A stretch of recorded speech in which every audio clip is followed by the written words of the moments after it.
Hi everyone and welcome back to Rainbow Budgets and Plans. My name is Natalie and on this channel we discuss all things planning, finance and basically getting our life back together one step at a time. So I am part of a family of 5 from the northeast of England. It is myself, my husband and our 3 children. And we are in a lot of debt. We are currently planning our wedding. We're getting married in October 25. We're trying to build our sinking funds and then we can go full force attack on our debt payoff. Today's video we are going to be looking at our budget for May 2025. So we operate a zero-based budgeting method, so everything has a purpose. So let's get into it. This is my personal budget planner. This is what I designed. I was selling them. They are now, however, sold out completely. So the only way you can get your hands on this design of the planner is to purchase the digital download that is available on my Etsy shop. And then next year's design will be available from October to pre-order. So I will keep you updated on Instagram as to when you can get your hands on the next design, but I think you're going to love the next one. Okay, so let's have a look at May. That's April. May. Okay, so our budget for May is going to run from the 3rd of May until the 30th of May. So this month is a 4-week month for us. I've run our budget from a Saturday to the Friday, so that's why it started on the 3rd of May. It's just easier for me to cash stuff and then check in on the Friday night and then cash stuff for the Saturday ready to go. Okay, so we are anticipating an earned income this month of £3,690. So that is made up of my partner's salary, my statutory maternity pay and the money that I pay myself from the business RB plans. I'm currently only paying myself a set amount whilst I build up backup funds for my business. I'm really sorry if you just heard the washing machine finish. It's the longest song in the world. So yeah, I'm currently investing in things for the business. So I'm currently paying myself a set amount whilst I'm still receiving statutory maternity pay. My statutory maternity pay does run out in August. So yeah, we'll cross that bridge when we come to it. But we're expecting £3,690. And then other income, we are anticipating £239, and that is our child benefit that we receive for the 3 kids that we do have. And then we are anticipating using £50 of our savings. So I have an appointment in May to have a trial for my makeup for my wedding day. I am not a girly girl. I don't get my nails done. I don't wear makeup. To be honest, I wash my hair and I shove it back up in a bubble. So yeah, this is all brand new to me. So yeah, we'll see how that goes. I think it's like the 10th of May or something. So it's a trial for the makeup for my wedding day, because my wedding day is the one day that I want to feel like a woman and look the best that I can. So yeah, so I think the trial's about £45, I think. And then if I like it, then I might go ahead and book her for the wedding, but we'll see. So income in total for the month, we are expecting £3,979. And then we have our fixed expenses, which are just all listed here. Nothing has changed from previous months. So if you want to go through where I talk through all of our fixed expenses, please go and see my other videos. But yeah, you can see them all listed there. A lot of minimum debt payments. So all of that comes to £2,591, leaving us with £1,388. And then we move on to our variable expenses. So groceries for the month, £440. So we budget £110 a week for groceries, and that is just purely food. So it doesn't involve food that we like if we were to go to a restaurant or if we were to get takeaway, that's not included. We budget that separately.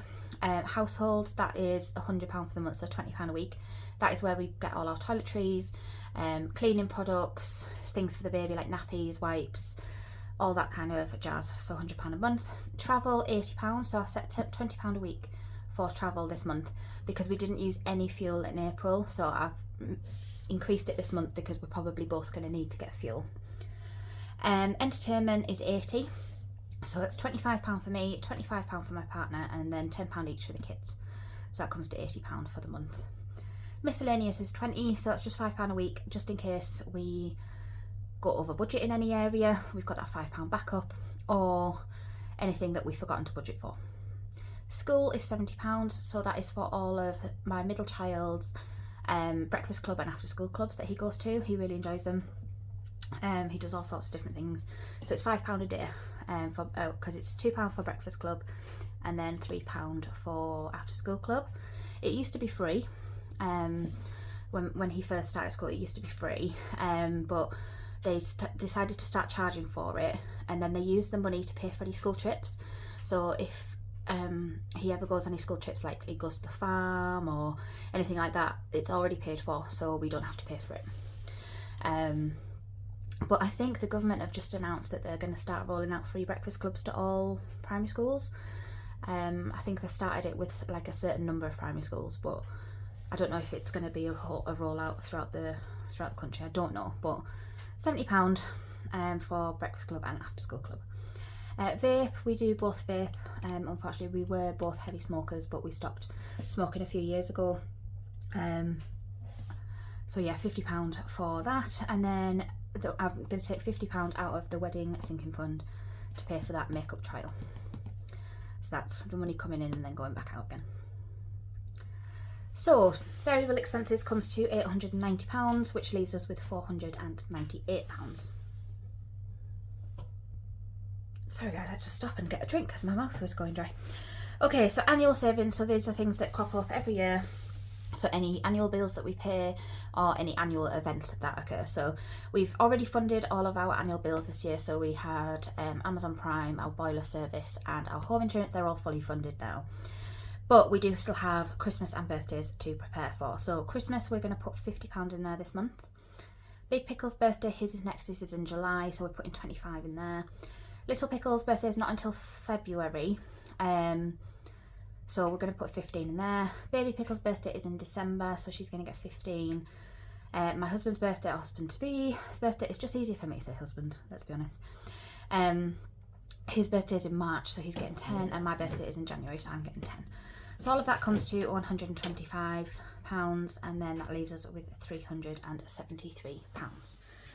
And then if we flip over, we go to variable savings. Now normally I would put things into like clothes, medical, car maintenance, home maintenance, things like that, but they got a really good boost in April because we had some extra income come through, so I felt like I didn't need to stuff anything in there this month. So we're going to put the full £370 into our wedding sinking fund.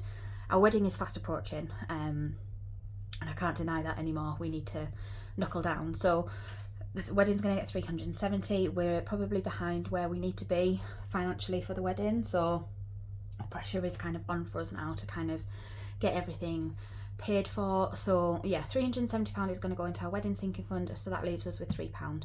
We're not going to put anything to extra debt, we're not going to put anything in long-term savings, and we're just going to use that £3 as a digital rollover for our bank account. So that is everything. It's not a very big budget this month. Income is a bit tighter with me being on statutory maternity pay, but yeah, I think we've allocated the money where it needs to be, and we're not leaving ourselves short in any kind of area as such. We're still making all of our minimum debt payments. We've never missed a payment on our debt, so actually our credit scores are actually, they're not excellent, don't get me wrong, but they're not poor either. So yeah, we've never missed a debt payment. We're still maintaining those minimum payments. It'll just be once the wedding is over and done with, we will then go full force in paying our debt, because normally that £370 would then be allocated to our extra debt, but until the wedding's over and done with, that's where the money's going to go. And then I've just popped our cash breakdown down here so that I can get the right denominations out from the bank. So this is all the cash that I'm taking out, so 940, and then what denominations I need for that. So for the wedding, I'm just going to stuff £250 digitally and then withdraw 120 in cash. So yeah, that is our May budget. Not a lot going on. We do have a bank holiday and another half term, so the kids have only just gone back to school. They're at school for 4 weeks, and then they finish again on the 23rd of May, and they're off for another week. I've obviously got my makeup trial on the 10th, and then we've got the 2 bank holidays, the 5th and the 26th. But yeah, not awful lot going on in May. You can see I use some of the pages to do drafts. So this planner does have 5 of these budget pages, so you can budget weekly if you would like to. I just do mine monthly and then stuff our envelopes weekly. I just find it easy to do that, but if we were paid weekly, I would probably do our budget weekly. But yeah, that is it. That is our entire budget for the month of May. If you do have any questions, please pop them in the comment section below. Please give this video a thumbs up if you enjoyed it. If you're not already subscribed to this channel, please consider subscribing, because it really does help the channel move forward. And we are so close to 7,500 subscribers, which is insane. So thank you so much. And yeah, I will see you all again very soon. Bye guys.